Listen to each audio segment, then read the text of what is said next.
Hello guys, কীভাবে গরুর মাংস রান্না করতে হয় শিখুন। আজকে গরুর মাংস রান্না করলাম। দেখুন, মাংসটা ভালো করে ধুয়ে নিলাম, এখন পাতিলের মধ্যে রাখলাম।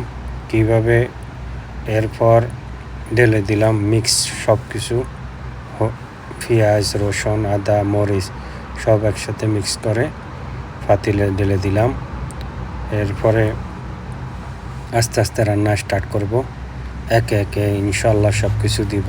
আপনারা রেসিপিটি শিখুন। ইনশাল্লাহ রেসিপিটি দেখে খুবই ভালো লাগবে। আশা করি আপনাদের জন্য এই রেসিপিটি তৈরি করলাম। আশা করি ভিডিওটা দেখবেন। অবশ্যই ভিডিওটা আপনাদের অনেক ভালো লাগবে। আমরা যারা প্রবাসে থাকি এভাবে রান্না করে খাই।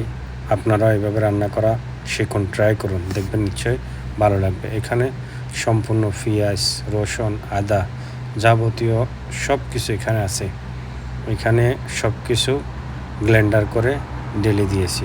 এরপর তেল দিয়েছি। এরপরে যত লং, এলাচি সব কিছু কিছুক্ষণ পরে ঢেলে দেব। এরপর একে একে দিয়ে দিলাম হলুদ।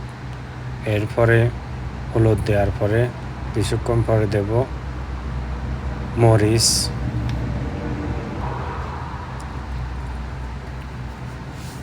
ঢেলে দেবো ইনশাআল্লাহ। এখন মরিচ ঢেলে দিলাম।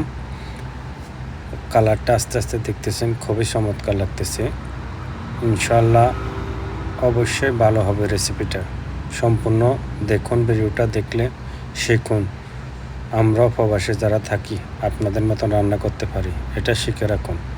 এরপরে ঢেলে দিলাম মিক্স মশলা ঢেলে দেওয়ার পরে অনেকক্ষণ মেরিনেট করে রেখে দেব। এরপরে রান্নার প্রসেসিং স্টার্ট করব।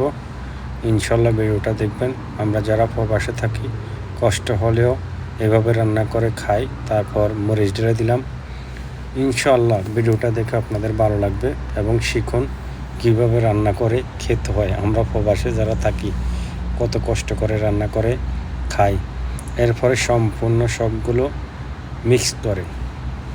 মিক্স করে ফেলেছি। দেখুন কালারটা খুবই চমৎকার, অসম্ভব সুন্দর হয়েছে।